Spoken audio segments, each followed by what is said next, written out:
Hello everyone, today I'm going to walk you through how to set the default zoom level in Google Docs. Let's start with the first method using the zoom option in your browser. So head up to the top right corner of your browser, you'll see a menu icon. It might look like 3 dots or 3 lines. From there, find the zoom section, then click the plus or minus button to zoom in or out depending on what you need.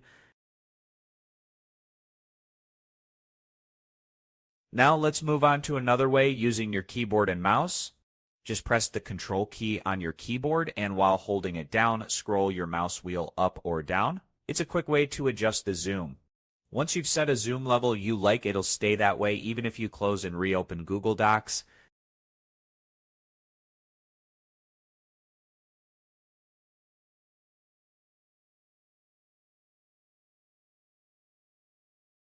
Alright, I hope that helped. I'll see you in the next tutorial. Take care.